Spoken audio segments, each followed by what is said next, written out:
네, 감사합니다. 자, 하나님의 말씀 보실 때 마가복음 4장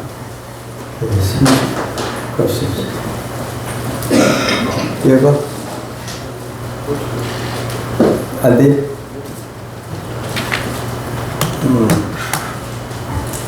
잠깐 어디 올리? 전사님 한번 해보시죠. 그걸 안 되면 그게 안 돼요. 잠깐요. 예, 이것이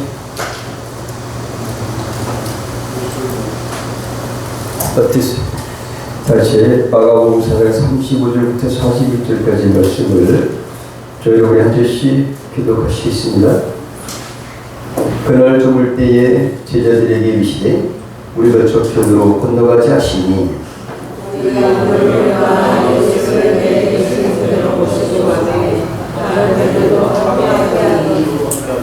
큰 광풍이 일어나며 물결이 부딪혀 배에 들어와 배에 가득하게 되었더라.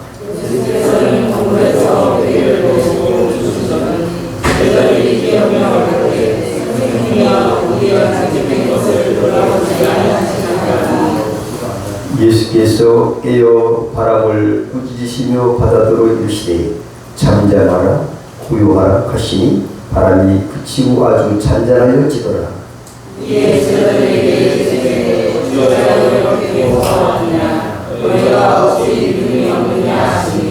다같이 함께 읽으십니다. 저희가 심히 두려워하여 서로 말하되 저가 이기의 바람과 바다라도 순종하고 하여.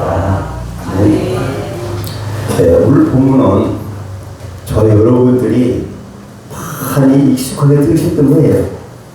마태복음 8장에도 나오고요, 누가복음 8장에도 나오고요. 큰 광풍이 났다. 이 사실을 통해서 우리는 여러분 신앙생활하지만 예수를 믿지만 내 힘으로 감당할 수 없는 그런 일을 경험한 적이 있으신가요? 없다라고 할 수 있는 사람이 누가 있겠습니까? 하지만 여러분 염려하지 마십시오. 두려워하지 마십시오.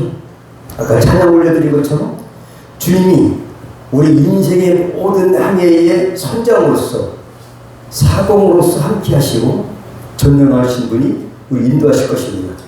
결론입니다. 그래서 오늘 그 어간에 우리는 어떻게 살아야 되는가? 어찌 보면 우리 인생을 살아갈 동안 주께서 부르시는 그날까지는 때로는 건강의 문제, 또 여러 가지 어떤 문제 때문에 고민하고 이것 때문에 우리가 힘들어할 때가 있을 것 같아요. 근데 여러분 세계적으로 가장 힘들었던 그 사건들이 있죠.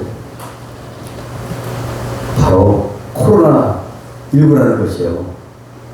인류 역사상 아마도 가장 심각한 피해를 아메리카에 주었던 그런 인류의 광풍, 전 세계 230여 개국에 코로나가 휩쓸었어요. 제가 이걸 찾아봤어요.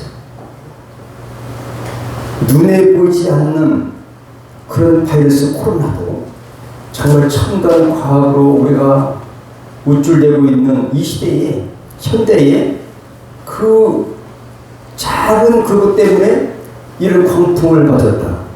어찌 보면 이해할 수 없는 일 같긴 하지만 사실입니다. 제가 2023년 9월을 기준해서 9월 3일 현재 꼭 1년 전입니다. 전 세계적인 통계가 어떻게 되냐? 확진자 6억 9천만 24만 112명입니다.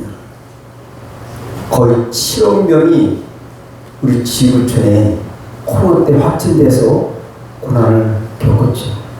사망자 얼마 될까요? 자그마치 690만 명. 거의 700만 명에 가까운 그런 고귀한 생명들 앗아간 인류의 광풍 코로나19. 여러분 지금도 있지 않습니까? 그렇죠? 코로나 어떻게 지금 달나라도 가고 핵을 개발하고 이런 과기 발전을 이런 시대에 눈에 보이지 않는 그 코로나 때문에 이렇게 고통을 받을까? 인력 광풍을 왜 만나야 될까? 이런 거 한번 고민할 필요가 있지 않을까 생각해봐요. 치명률은 1%, 0.1%. 우리나라는 0.1%, 세계적인 치명률이 1%예요. 그리고 발생국은 230개국에서 전 세계적으로 발생했어요. 우리나라 확진자는 3,443만 6,586명이 확진됐고요. 사망은 얼마나 돌아가셨을까요? 35,812명. 조금 사망자 우리나라가 선진국이다 보니까 덜 돌아가신 것 같아요. 전체적으로는 1%가 치명률을 발생했지만 우리나라는 그의 10분의 1밖에 안 되는 0.1%밖에 돌아가시지 않았다. 이런 통계. 인류 역사상 광풍이 불어닥치도 해요. 태풍이 불어닥치도 그렇고 지진이 불어닥치도 그렇고 우리의 삶 속에서 때로는 예기치 않는 어느 누구에게나 불어닥치는 광풍. 이것을 어떻게 해결할 것인가를 오늘 예수께서 아주 친절하게 우리에게 제시하고 계신 줄로 믿으시기 바랍니다. 그러면 광풍과 선장 예수의 이야기를 뭘 말하는 거냐? 첫째, 결론부터 말하면 마가복음의 특징은 뭐냐? 마태복음, 마가복음, 누가복음 이렇게 있어요. 요한복음은 영적인 체니까 약간 저 사건과는 다르겠죠? 그런데 마가복음 뭐냐? 특징은 말씀이나 교훈보다는 실제적인 어떤 행동을 적극 강조하는 것이 특징이에요. 이론으로만 가르치는 선생님이 아니라 그 본성과 특성상, 능력상 전 인류의 유일한 주권자고 통치자이기도 하신 예수님. 그분에 대해서 말씀하고 있는 것이 바로 어째 넘어갔어요? 잠깐. 이론적 선생이 아니라는 거죠. 전부지 유일한 주권자이시면서 통치자이신 분이 나야. 이런 얘기를 하고 계세요. 오늘 이 말씀 속에 이것을 먼저 깨우쳐야 돼요. 왜 마가복음에서 이런 말씀하시느냐 하면은 이론만 가르치고 무슨 교훈을 가르치시는 그런 분이 아니라 실제적으로 내가 진짜 우주의 통치자야. 유일하게 내 창조주 주권자야. 이것을 나타내주고 싶은 하나님의 그 의도, 이것을 밝히 드러내는 말씀, 오늘 본 말씀인지 믿으시기 바랍니다. 그러면 제자들이 왜 광풍을 맞닥뜨렸을까요, 여러분? 여러분 이상하지 않나요? 저 참 이상했어요. 다른 사람들은 귀신 들린 자, 아니면 군대 귀신 들린 자, 또 중풍병자, 눈에 이렇게 안 보인다든지, 또 열대 혈루증, 오늘 나오죠. 열대 혈루증도 있는 사람들이 예수님 만나면, 세상에 고칠 수 없는 사람도 예수님 만나면 해결되는데 누굽니까? 특별히 뽑아서 12 제자들인데 어떤 문제나 어려움도 해결해 주신 예수님인데 같이 있는 배 안에 같이 탔는데 이런 광풍을 맞닥뜨리게 허락하신다? 라고 한다면 이상하지 않나요? 어떤 문제라도 해결해 주신 분이 아니신가요? 그래 보니까 뭐냐? 우리가 저편으로 건너가자. 라는 말씀하신 것을 오늘 35절에 예수님께서 전하시고자 하신 메시지가 분명히 있는지 믿으시기 바랍니다. 주님의 의도가 있다는 말이죠. 주님이 일부러 무언가를 광풍이 있어도 없애주시는 분이신데 일부러 광풍의 현장으로 인도해 가시는 예수님의 그 의도가 뭐냐? 기쁜 뜻이 있는 줄 믿으시기 바랍니다. 이것을 깨달으면 우리가 이 땅에서 혹 살 동안 예기치 않은 광풍이라든지 여러 가지 있지 않습니까? 자녀의 문제도 있을 것이고, 건강의 문제도 있을 것이고, 경제적인 어려움이 있을 것이고, 사람 직장의 문제, 여러 가지 영적, 육적 모든 문제 속에서 인생의 광풍은 누구든지 맞닥뜨릴 수가 있습니다. 하지만 오늘 예수께서는 염려하지 말라. 내가 다 해결해 주시겠다. 이런 말씀 하시고 계신 거예요. 의도적이다. 속성책이라는 얘기를 한번 하고 싶습니다. 속성책이 뭘까요? 손에 꼭꼭 묶여가지고 어쩔 도리가 없이 꼼짝하지 못하는 상태가 속성책이잖아요. 지금 배에서 뛰쳐나갈 수도 없지, 어디 갈 데도 없죠. 풍랑 이런 그 상태에서 제자들의 모습 보십시오. 울고 불고 살려주십시오. 이거 하나밖에 할 것이 뭐가 있겠습니까? 이런 상태에서 예수께서는 제자들에게, 아니면 그 후대 우리 모두에게 아까 말씀드린 것처럼 실제적으로 예수님만이 우리 인간의 메시아 구원자 되신다는 사실을 알려주고 싶으신 것이었죠. 의도가 있다면. 예수님을 평안히 따라다니던 제자들이 어찌하다가 이런 광풍의 위기 상황을 만나게 됐을까? 그래서 이제 예수께서는 의도적으로 만드신 위기 상황이라고 할 수 있을 것입니다. 사실 제자들은 어려서부터 이곳 갈릴리 호수에서 평생을 살아온 사람들입니다. 어부로서 생계를 유지하기 위해서 고기를 잡으며 살아왔던 사람들이었습니다. 이 바다에 대해서 누구보다도 잘 알고 어떤 위기가 일어나면 거뜬히 대처할 수 있다고 생각했을 것입니다. 근데 뜻밖의 이렇게 바람이 불 것 같으면 고기 잡으러 갑니까, 여러분? 안 가잖아요. 근데 왜 이런 일을 당했을까요? 다분히 확실히 예수께서 전해고자 하신 메시지를 포함하고 있다라는 사건인 줄 믿으시기 바랍니다. 오늘 36절에 보니까 점점 이제 명확해져 가는 것을 느낄 수가 있어요. 배에 계신 그대로 모시고, 무슨 말이에요? 예수님이 위험에 처해 있지만 함께 계셨다. 전능하신 창조주가 우리가 함께 계신다. 이 사실을 마가는 표현하고 싶었던 거죠. 그 예수께 성령께서 그러니까 걱정하지 말아라. 예수님만 함께 계신다면 어떤 인생의 광풍이 몰아닥친다 할지라도 어때요? 괜찮을까요? 두려워야 될까요, 여러분? 이야기를 하고 싶으신 것이에요. 믿습니까? 주님이 제자들이 탄 데에 함께 계신다는 의미가 있어요. 이 말 속에는 주님이 누구신지 이 제자들은 아직까지는 어렴풋하게 믿음이 있는 것 같지만 실질적인 믿음이 언제 드러날까요? 퀴즈. 언제 드러나요? 평상시에 모른다니까요. 응? 평상시에 어떻게 알아요? 물론 주님은 아시죠. 우리에게 이걸 교훈해주고 싶으신 거예요. 평상시에는 믿음이 좋아요. 장로님이니까, 목사님이니까, 뭐 집사님이니까 믿음이 좋으실 거야. 하지만 물론 좋은 사람도 있어요. 근데 이 직분을 떠나서 믿음이 있는지 없는지를 알기 쉬운 가장 좋은 방법은 광풍을 만나게 하는 겁니다. 왜? 믿음을 팀타기 위해서 예수께서는 그래서 믿음을 소유하게 하기 위해서 이런 광풍이 있는 자리를 주님이 만드셔서 의도적으로 끌고 가셨다. 저는 이렇게 해석을 하고 있어요. 그래서 38절에 보니까 선생님이요. 주님은 어떻게 있으시고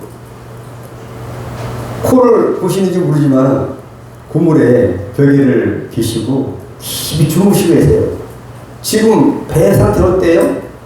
풍랑이 일어가지고 배가 뒤집히면 죽을지 물이 다 배에 들어와가지고 넘쳐서 아마 그냥 뭐 퍼내라고 그런 그 마음의 여유가 있겠습니까? 뒤집히면 생명이 위태로운데 그 상황에서 아무것도 의지할 수 없는 그런 상황에서 오직 주님만 평안히 주무시더라는 사실을 본문에서 말하고 있는 사실은 뭐냐?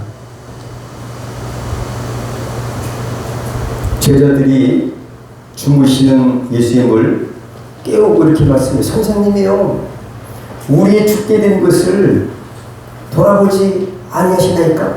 왜 모세요? 지금 죽겠는데. 그래도 어렴풋하나마 예수님이 싫어하면 우리를 구해줄 수 있다는 그런 작은 믿음이 없는 건 아니었습니다. 하지만 선생님이라고 하는 게 좋겠습니까? 당의사 조신이라든지 주님이라든지 어떻게 날 것 같아요, 여러분? 어떨 때는 그런다고 해요. 어떨 때는 여보라고 하다가 무슨 일이 있을 때는 오빠라고 한다고 그러더라고, 누구가. 그래, 우리가 예수님을 주님이라고 부르시대. 주여 살려주세요, 선생님이라는 말이 약간 마음에 와닿는 것 같습니다. 과연 이렇게 한 일이 잘한 일일까, 잘못한 일일까? 여러 학자들마다 해석이 분분해요. 어쨌든 거기에 대해서 저는 깨우는 것이 잘했다 못했다를 떠나서 예수의 의도만 말씀드리고 합니다. 왜 그러냐? 믿음으로 인정하지 않으셨어요. 깨우는 거를. 왜 그럴까요? 그런 믿음이 없음을 단변하셨어요. 어떻게 하셨을까요, 여러분? 행동도. 우리가 어떤 어려운 일을 당하면 그 일을 어떻게 처리하느냐에 따라서 그 사람의 믿음이 드러나게 있습니다. 평안한지 두려워한지.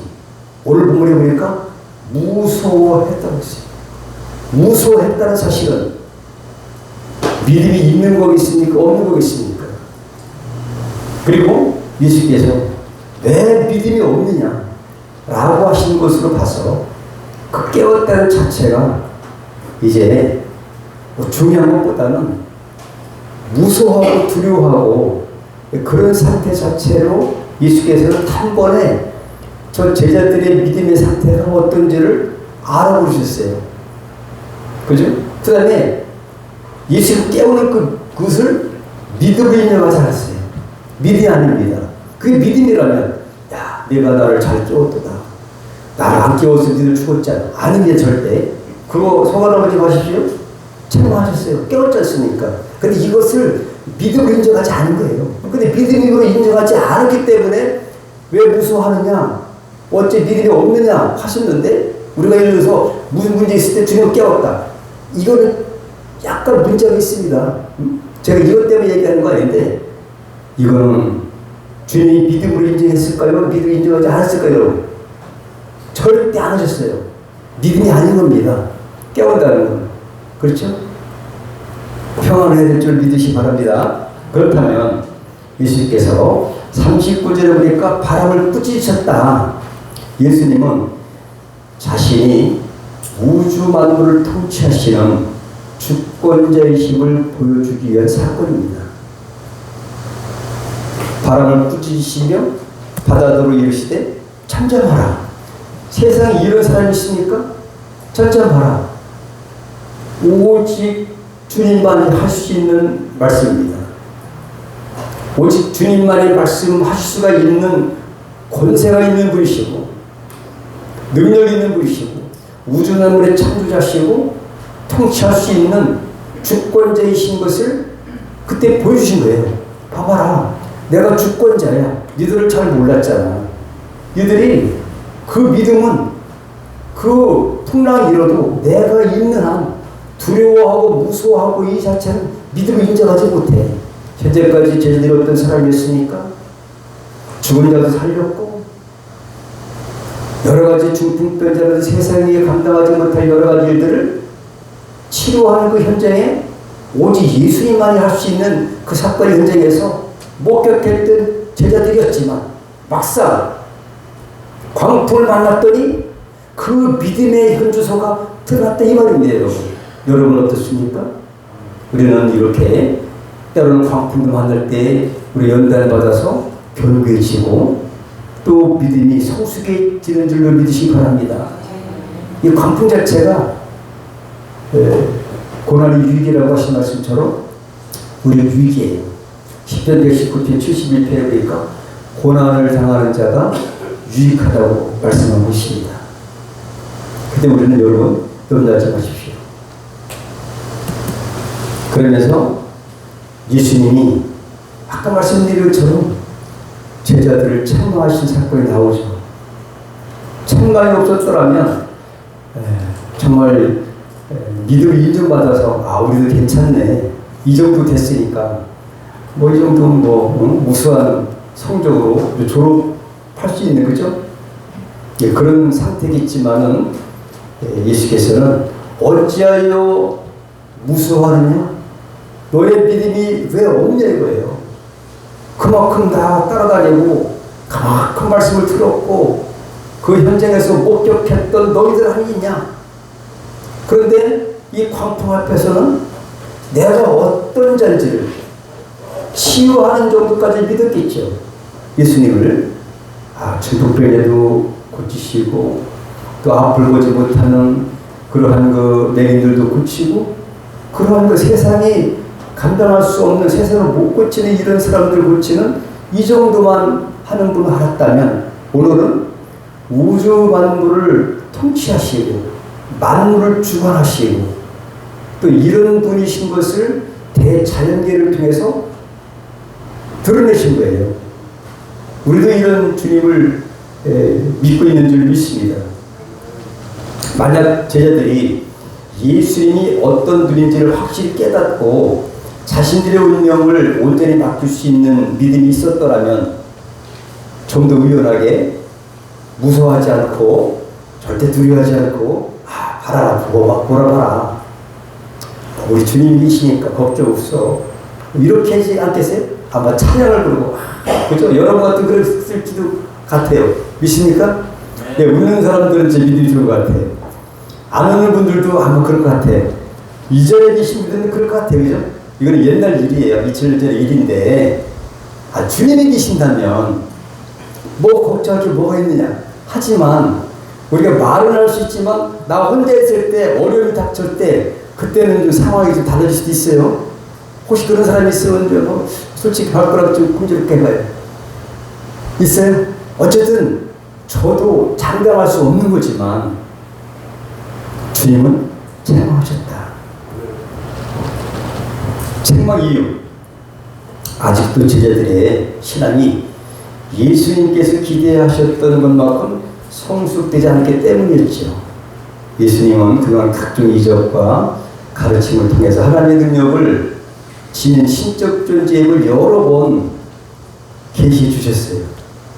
그런데 제자들은 예수님을 지금 현재 곁에 모시고 있으면서 한 배 타시면서 단지 큰 광풍이라는 일 하나로 인하여서 무서워 떨고 믿음은 온태는데 없어지고 사사버리는 거예요. 지금 이 상태가. 그래서 예수님이 인간의 능력을 초월한 신적 존재라는 사실을 믿는 믿음이 부족했다. 그래서 책망을 받은 것이다. 읽어볼 수 있습니다. 여러분 어떠십니까? 어떤 풍랑과 어떤 예기치 못한 내 능력으로 할 수 없는 어떤 일이 있다할지라도 두려워하지 마십시오. 무서워하지 마십시오. 근심하지 마십시오. 아멘입니까? 네. 주님이 함께 계십니다. 네. 전능하신 분이 우리 떠나지 아니하시고 네. 우리의 구원은 삼위 하나님의 사랑의 결정체라는 설교를 제가 드린 적이 있어요. 절대 하나님 아버지는 그 아들을 내어주시기까지 사랑하고 계신 지금도 변함이 없으신 하나님 아버지시고요. 예수님은 이 모든 우리 원수 같은 우리 인류의 죄를 대신 짊어지기 위해서 십자가에 못 박혀서 피 흘려서 이 모든 것들을 하나님의 계획대로 구속사를 이루신 분이시고, 성령 하나님은 지금도 그 성부 하나님과 성자 예수께서 이루신 그 구속의 은혜를 개인 각자에게 적용해서 우리가 함께 하시고 여러분의 심령 가운데 지금 내주하고 계신 분이십니다. 그 성령님은 떠나지 아니하시고 그 사랑으로 주님 이 땅에 다시 오실 그날까지 저와 여러분과 함께 계신 거예요. 한 대 타고 있는 거예요. 천국 갈 때까지. 믿습니까? 이 믿음을 우리가 잃지 않으려는 거죠. 그분이 믿음이 조금 없으셔도 이 광풍도 예수님 광풍 불 때 일으키실 때 제자들이 자기만 위험합니까? 예수님 위험하시죠. 그죠? 근데 우리는 더 큰 믿음으로 성숙한 믿음의 단계까지 올라갈 필요가 있는 줄 믿습니다. 그래서 41절에 보니까 제자들이 깜짝 놀랐어요. 이 말씀이 없다면 제 설교가 빗나갈 것 같지만 제자들이 감탄했어요. 희한하네. 41절에 보니까 어디 있어요? 심히 두려워해요. 두려워한다는 말은 경외한다는 말입니다. 아까는 무서워했다고 그랬죠? 그 말과 달라요. 주님을 경외한다는 얘기죠. 왜 경외냐고? 다른 거 귀신을 쫓아내시고 중풍병자를 고쳐내시고 10개 혈류증 세상에서 못 고치는 이런 병만 고치는 분인 줄 알았더니 세상에 바람과 물결을 갖다가 잔잔하게 하시는 그런 권능이 있는 분인 줄 보고 깜짝 놀라요. 믿습니까? 그분 앞에 경외할 수밖에 없어요. 깜짝 들어서 주님, 주님의 제자된 게 너무너무 감사합니다. 막 그랬을 것 같아요. 그 말이에요. 그래서 서로 말하되 저건 뒤기에 바람과 바다라도 순종하는 거였더라. 그 말이 바로 경외감입니다. 감탄사. 하나님의 신적 본질을 발견했기 때문에 저들은 예수님 앞에 정말 예수를 경외하는 그 제자들의 모습을 보게 됩니다. 여러분 어떠십니까? 우리는 이렇게 신앙에 그 뭐라고 할까요? 그 첫사랑을 회복한다고 할까요? 항상 이 머리를 회전해서 그냥 우리 주님이 그냥 어제보다 똑같다고 해서 그냥 뭐 감각이 없이 하는 것이 아니라 항상 신선하게 항상 새롭게 오늘 주님 함께 하시죠. 이렇게 그 전능하신 분과의 교제가 필요하다고 생각합니다. 하나님의 신적 본질을 처음 발견해요. 여러분도 발견한 줄 믿으시기 바랍니다. 그분이 우리가 믿는 예수님이 이런 분이세요. 창조주세요. 그리고 바람과 바다 아무것도 아닙니다. 바람도 만드신 분이 예수님이시고요. 물을 만드신 분도 예수님이시고요. 갈릴리 호수도 예수님이 만드신 거예요. 믿습니까? 갈릴리가 원래 해발 230m 정도 낮습니다. 그래서 헬몬산과 주변에 막 협곡이 많아가지고 이제 바람이 조금 더 온도 편차에서 기류가 발생해가지고 뭐 토네이도처럼 갑자기 바람이 일기도 한대요. 그런 자연현상이지만 오늘 사건은 아마도 예수님께서 아마 광풍 일으키신 것이 아닐까 생각을 해요. 어쨌든 나중에 알아보시기 바라고요. 제 생각은 그렇다는데 어떻게 믿음이 없는 것을 하셨을까? 어떻게 하셨을까요, 여러분? 아까 말씀드렸죠. 힌트. 예. 어찌하려 무서워하느냐? 이것 때문에 그래요. 그 다음에 믿음의 바로미터는 어떤 광풍 앞에서 어떻게 행동하느냐에 따라서 믿음이 있다 없다가 나타내요. 여러분 앞에 어떤 문제가 있을 때에 목사님 죽겠습니다. 이거 큰일 났네요. 이럴 수도 있어요. 근데 우리가 함께 기도하면 해결할 수 있다라는 믿음을 가진 분도 있지 않습니까? 그죠? 믿음의 바로 밑에는 뭡니까?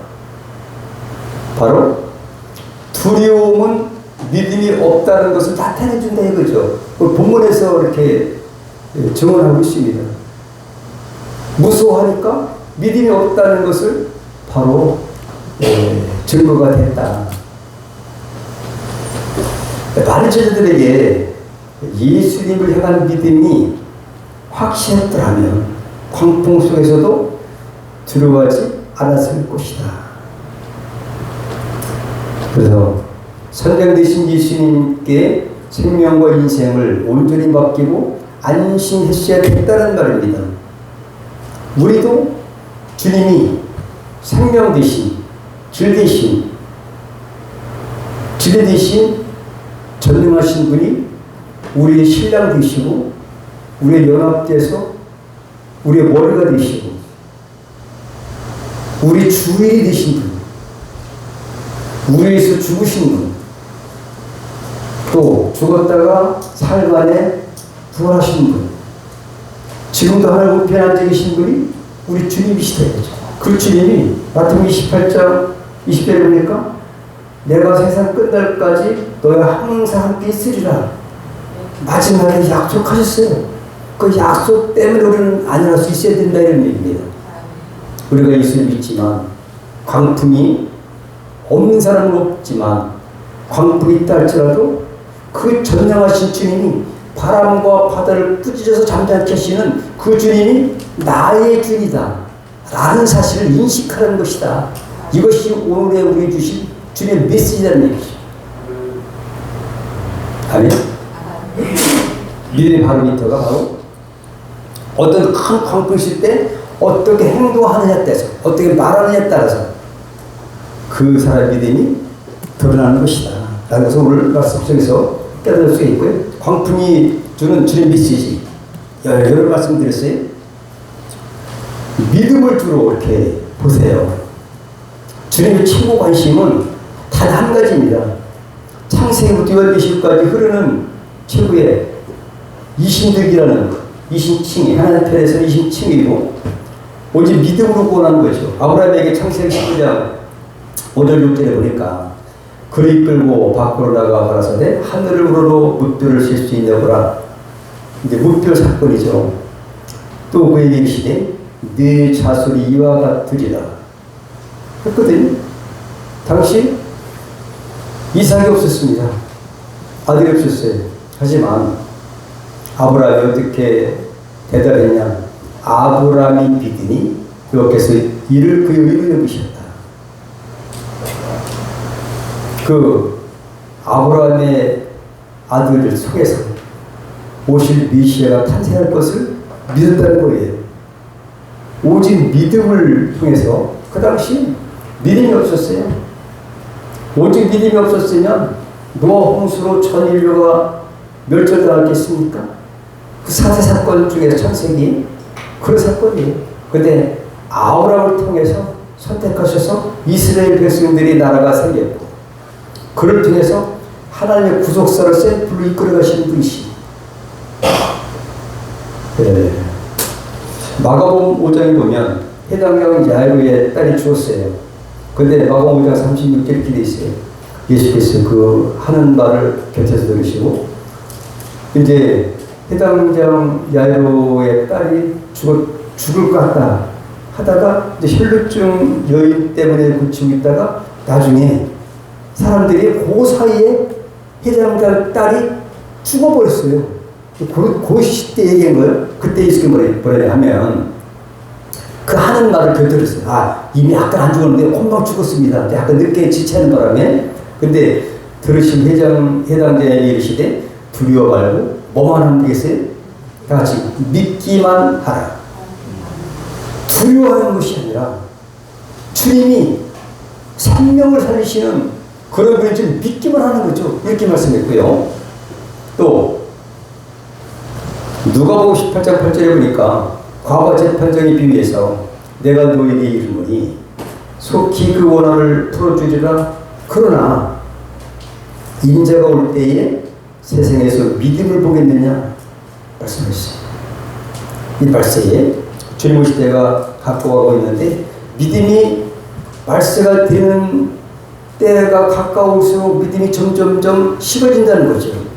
근데 인자가 올 때에 세상에서 믿음을 보겠느냐 이거죠. 오직 주님의 초점은 믿음이 있느냐 없느냐예요. 믿음만 있으면 우리 주님이 다 구속의 모든 은혜, 하늘의 신령한 복과 땅의 기준 모든 것들을 예비해 주신 일이시냐. 오직 우리 믿음을 통해서 우리가 하나님 영광을 될 수가 있고요. 우리가 믿음을 통해서 우리가 누릴 수가 있는 일이시 바랍니다.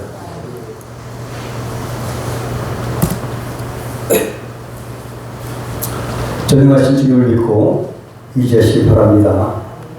빌립보 감옥에 보면 사도행전 16장에 보면 바울과 실라가 전도하다가 또 귀신 들린 자를 쫓아주는 그 말미암아 감옥에 갇혔습니다.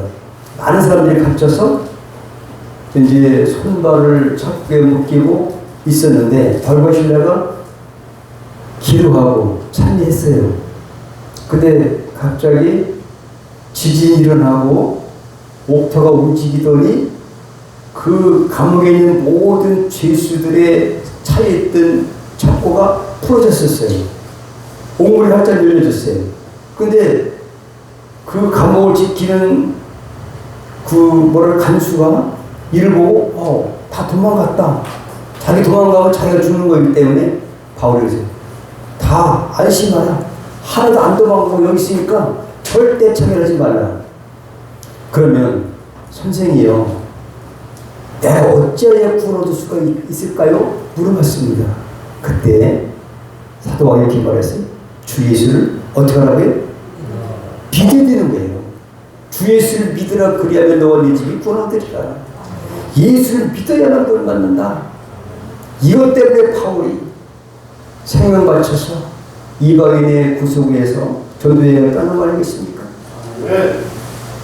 전능하신 주님, 오직 주를 믿는 그 믿음으로 말미암아 구원을 받습니다. 모든 사람은 언제든 광풍이 볼 수 있지만 광풍을 물리치신 예수님은 지금도 저와 여러분과 함께 하신 줄 믿습니다. 아멘. 우리의 선장 되신 주님, 바람을 잔잔케 하신 주님이 함께 하십니다. 기도합니다. 세상 끝날까지 항상 함께 하시겠다고 약속하신 말씀을 굳게 확신합니다. 광풍이 불어온다 할지라도 전능하신 주님을 의지하면서 끝까지 승리하는 신앙의 향해를 완주하기를 결단하오니 우리 사랑하는 합두순복교의 모든 군속들을 믿음 안에서 지켜주시옵시고 믿음을 더해주셔서 어떤 풍랑이나 광풍이 온다 할지라도 흔들리지 아니하도록 붙잡아 주옵소서. 예수님 이름으로 기도 올려옵나이다.